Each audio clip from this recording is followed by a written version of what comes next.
Hello students. आज का topic है औसत एवरेज। अभी तक आपने देखा संख्या पद्धति, नंबर सिस्टम, वर्गमूल, क्यूब रूट, स्क्वायर रूट्स, और उसके पहले आपने भिन्न पढ़े, दशमलव भिन्न आदि चीज़ों को देखा। आज के रहेगा टॉपिक में औसत एवरेज। इस टॉपिक से किस टाइप के प्रश्न आते हैं? मोस्टली इस टाइप से एक दो प्रश्न जो भी वनडे एग्ज़ाम, आरआरबी, एनटीपीसी जो भी एग्ज़ाम रहेंगे उसमें एक से दो प्रश्न आते हैं, और उसको ध्यान में रखते हुए कुछ प्रश्नों की प्रैक्टिस से भी हम लोग करेंगे, और उसके बेसिक पॉइंट्स क्या होते हैं, कॉन्सेप्ट क्या होता है, उसको समझेंगे हम लोग। और मेन फोकस रखेंगे आपको प्रैक्टिस में, और उन्हीं प्रश्नों को इसमें रखा गया है जो एग्ज़ाम में मोस्टली आ चुके हैं और जिस टाइप से प्रश्न आते हैं। इसलिए आप लोग एक एक प्रश्न को अच्छे से सुनिए, उसको देखिए, उसको सॉल्व कीजिए, एक दो बार प्रैक्टिस कीजिए। अभी तक जो टॉपिक हुए हैं कंपेयर अगर हम लोग करें तो उस टॉपिक से इस टॉपिक में प्रश्न ज़्यादा उसके अपेक्षा के टफ आते हैं, और जब प्रश्न आते हैं अगर हम उसको प्रैक्टिस नहीं रहती है, ध्यान से नहीं अगर सॉल्व किए रहते हैं तो हमसे प्रश्न भी नहीं बनते हैं, क्योंकि इसमें प्रैक्टिस की आवश्यकता होगी और समझने की आवश्यकता होगी। क्योंकि फर्स्टली आप क्वेश्चन को देखोगे, पढ़ोगे, फिर आपको समझना पड़ेगा क्या पूछ रहा है और इसको हम किस तरीके से सॉल्व कर सकते हैं। ये चीज़ आपको इस टॉपिक में देखना होगा, इसलिए इस टॉपिक को ध्यान से समझना है। प्रश्नों की संख्या मैंने लगभग 40-50 की लगभग रखी है। प्रश्न तो हैं ना, थोड़ा जो वीडियो बन रहा थोड़ा 1 घंटे का बन जा रहा है, तो आपको पूरा टाइम नहीं मिलता, तो 15 से 20 मिनट आप देखिए, आधे घंटे, फिर आप नेक्स्ट डे देख लीजिए उसके आगे का पोर्शन। मेरा मानना है कि जब तक आप किसी चीज़ को अच्छे से नहीं समझेंगे टॉपिक को, तो इजीली तो मैथ नहीं आने वाली, ये बात तय है।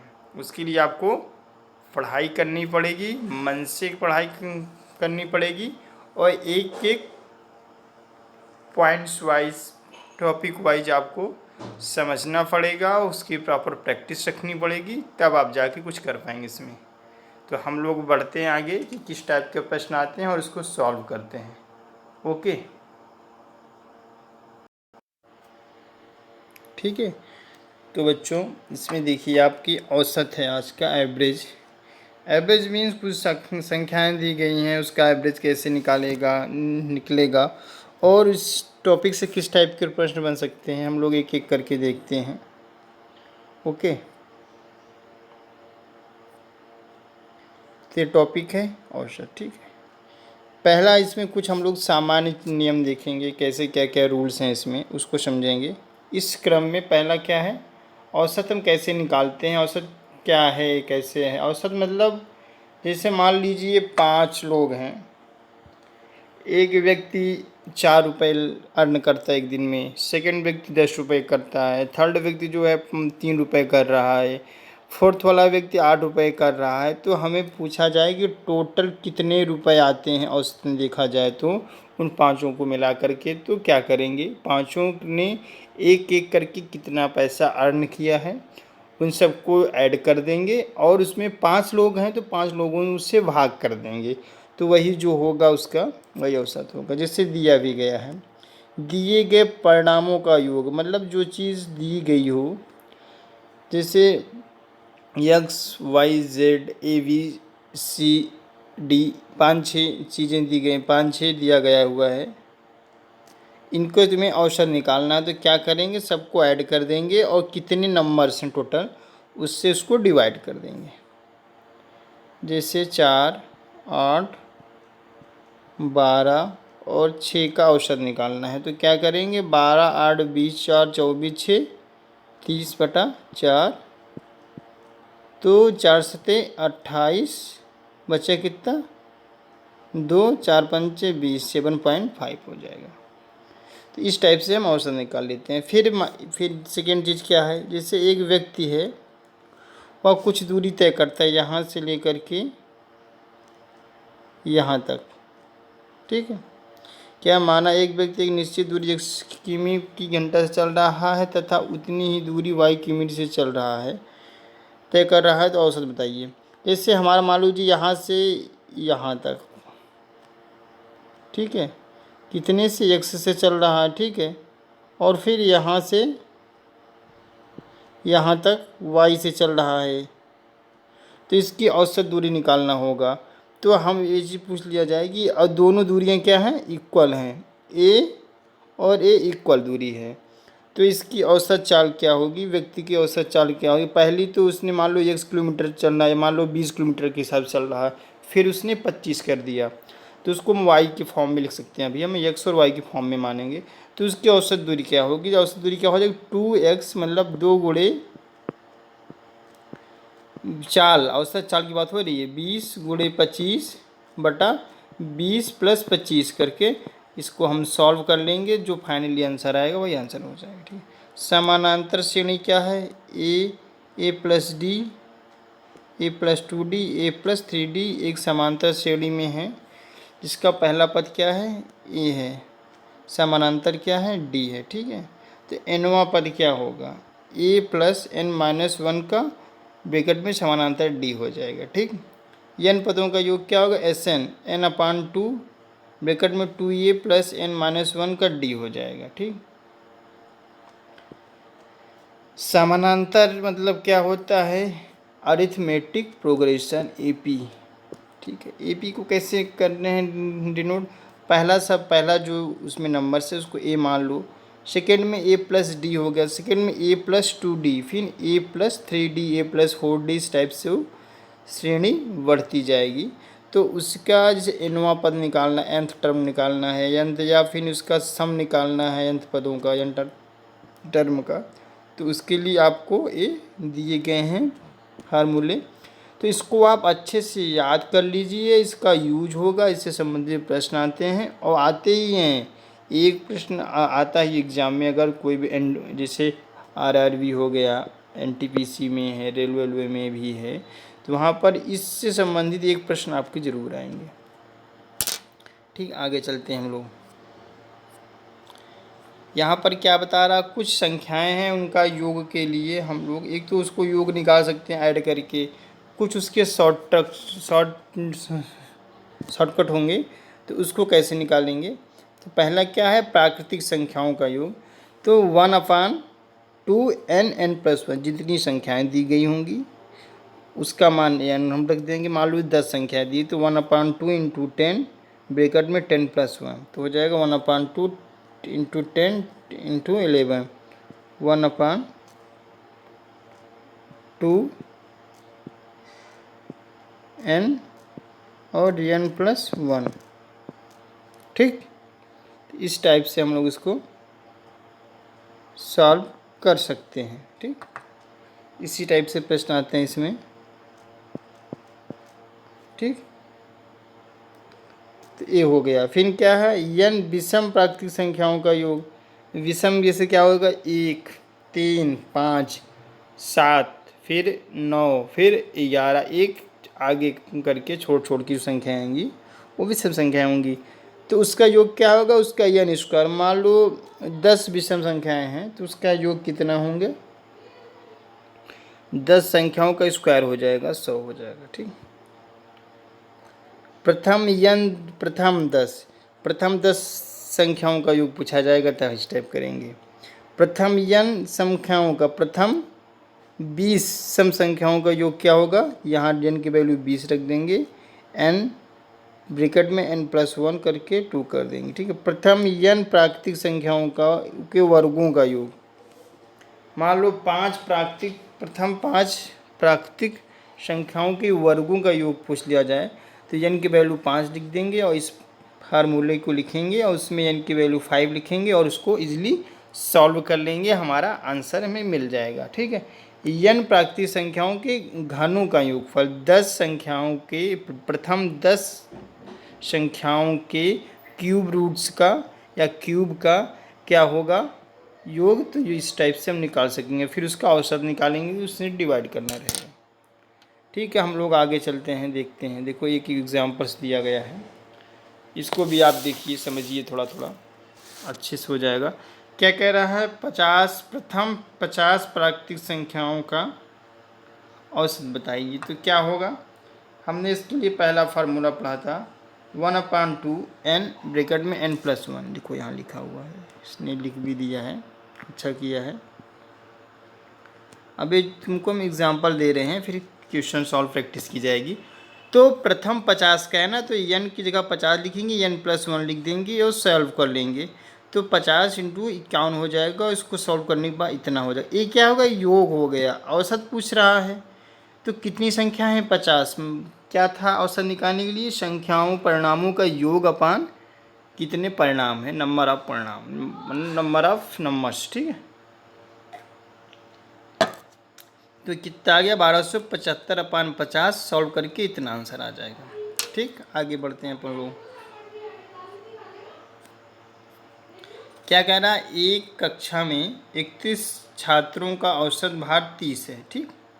कितना है, 30 kg, ठीक। यदि अध्यापक का भार भी सम्मिलित कर लिया जाए तो औसत में 50 ग्राम बढ़ जाता है। तो वृद्धि का क्या होगा, पहले थे 31 छात्र, तो कितना औसत था, 30 kg था। अब हो गए, अध्यापक को जोड़े लेंगे तो कितने हो जाएंगे, 32। तो 32 करने पर कितना, 50 ग्राम बढ़ जाएगा, तो कितना हो जाएगा, 30.5 ग्राम हो जाएगा ना। तो जब भी इस टाइप का सवाल आए, तो जो सवाल पूछ रहा है उसी हिसाब से हम लोग सॉल्व करेंगे, ठीक है। 31 छात्रों का औसत कितना है, 30 है, तो इनका भार कितना होगा, 30 × 31 कर लेंगे, इस तरह हम भार निकाल लेंगे। फिर एक अध्यापक जुड़ रहा है, तो इतना पॉइंट औसत बढ़ रहा है, इतना हो जा रहा है। इनका कुल भार कितना होगा, 30.5 × 32 कर देंगे, इतना निकल आएगा। अब हमें क्या पूछना, अध्यापक का भार। अब 32 लोगों का भार पता चल गया है और 31 लोगों का भार पता चल गया, तो 32वां जो व्यक्ति है उसका भार निकाल लेंगे, क्योंकि जो 32 लोगों का भार है उसमें माइनस कर देंगे 31 लोगों का भार, तो एक लोग का भार हमारा निकल आएगा। वो कौन व्यक्ति है, वो अध्यापक है, उसका भार निकल आएगा। तो इस टाइप से हम इजीली जो है प्रश्नों को सॉल्व कर सकते हैं और आंसर निकाल सकते हैं। आगे बढ़ते हैं। देखो इसमें क्या कह रहा है, एक नाव के 10 नाविकों में से 56 kg भार वाले व्यक्ति के स्थान पर नया व्यक्ति आने से औसत भार में 800 ग्राम की वृद्धि हो गई। नए नाविक का भार बताइए। देखो 10 नाविक थे, 10 लोग थे, एक नाव में बैठे हैं, उसमें से एक का भार है कितना, 56 kg, उसको हटा दिया गया, तो कितने का हो गया, औसत बढ़ गया, बताओ ना ज़रा। 800 ग्राम, मतलब 0.8 kg का बढ़ गया, ठीक है। तो बता रहा है कि कितना होता है। देखो औसत 10 है ना, तो जब औसत निकलता है हमेशा, तो वो दसों का उस पर असर पड़ता है, दसों के दशांश निकलता है। 10 लोग हैं तो दसों का दशांश निकलेगा, 5 लोग हैं तो पाँचों का जो 5वां हिस्सा रहेगा वो निकलेगा, ठीक। तो अब क्या कह रहा है, ये तो हमारा 0.8, तो 10 kg का क्या होगा, 10 लोगों का 0.8 बढ़ रहा है, तो कितनी kg बढ़ रहा है भार, तो 0.8 × 10 कर दो, कितना हो जाएगा, 8 kg। 8 kg भार बढ़ रहा है, तो कितना kg है, वो 56 है, उसको निकालने करके दूसरा बैठाया जा रहा है। तो अब बताओ कि कितना kg होगा, तो 56 + 8 कर दिया जाएगा, जो आएगा 64 kg, वही तुम्हारा आंसर होगा बच्चों, ये चीज़ ध्यान रखो, ठीक। आगे फिर क्या है, 7वां, 11 परिणामों का औसत 50 है, प्रथम 6 परिणाम का औसत इतना है, ठीक, और अंतिम के 6 इतना है, तो परिणाम, तो छठा परिणाम ज्ञात कीजिए। देखो होता क्या है, इस टाइप के प्रश्न बनते कैसे हैं, जैसे जब इस टाइप के प्रश्न एग्जाम में अक्सर आ जाते हैं, रीजनिंग में भी बीच बीच में आ जाता कभी कभी, और इस टाइप एक प्रश्न 2 प्रश्न तो आना है, इसमें से कोई दो राय नहीं, इसमें पक्का है। कोई भी एग्ज़ाम होगा जो वनडे एग्ज़ाम टाइप का आएगा कि 12 का औसत इतना है, 6 का इतना है, 4 अंतिम का इतना है, शुरू का इतना है, तो 20 का निकालो, 20 का देके अंतिम पूछ देंगे, अंतिम देके 20 पूछेंगे, प्रथम देके अंतिम का पूछेंगे, अंतिम दे के प्रथम का पूछेंगे। इस टाइप से प्रश्न में बनते रहते। तो जब भी इस टाइप का, अब तुम सोचो कि कुल 11 हैं, शुरू के 6 दे दिए और लास्ट के 6 दे दिए, तो एक क्या हो गया, वो बीच वाला बन गया ना। तो हम क्या करेंगे, शुरू के 6 का निकाल लेंगे बाहर और अंतिम के 6 का बाहर निकाल लेंगे। ठीक, दोनों को हम क्या करेंगे, जोड़ देंगे। कितने लोगों का बाहर हो गया, 12 लोगों का। मतलब एक लोगों का इसमें एक्स्ट्रा जुड़ गया। वो कौन सा व्यक्ति है, छठवां नंबर वाला। किधर से, पहले से नंबर 6 या लास्ट 6। ठीक है, अब हम क्या करेंगे, दूसरी चीज़, 12 लोग का निकल गया। अब 11 का औसत हम निकाल लेंगे। तो 11 गुणे जो औसत दिया गया हुआ, तो 11 गुणे 50 कर देंगे, 550 हो जाएगा। प्रथम 6 का निकालेंगे 254, अंतिम 6 का निकालेंगे 312। हम दोनों को ऐड करके इसमें माइनस कर देंगे, जो होगा वही हमारा छठवां व्यक्ति हो जाएगा। ठीक, 11 का निकाल लिए, 12 का निकाल लिए, 12 में 11 का कम कर देंगे, 1 का निकाल आएगा। 1 कौन होगा, वो बीच वाला जो इधर भी है उधर भी है। ठीक, आगे चलते हैं। वही देखो किया भी गया है। ठीक है बच्चों, तो आप लोगों ने समझ लिया ना, तो कॉन्सेप्ट को आप समझिए, आगे बढ़िए और चीज़ों को समझते धीरे धीरे, जल्दबाजी नहीं करना है इसमें। कोई जल्दबाजी भगने का एक दिन का मैटर नहीं है। धीरे धीरे धीरे धीरे आप प्रोग्रेस करोगे, एक दिन में कुछ नहीं होने वाला है। आगे तो क्या, किसी वर्ष के एक परिवार के 3 माह का, फिर 4 और 5, 3, 4, 5 माह का औसत इतना इतना दिया गया है, क्रमशः इतना दिया गया, इतना दिया गया, इतना दिया गया है, तथा वार्षिक। ठीक है, तो क्या करना रहेगा कि आपको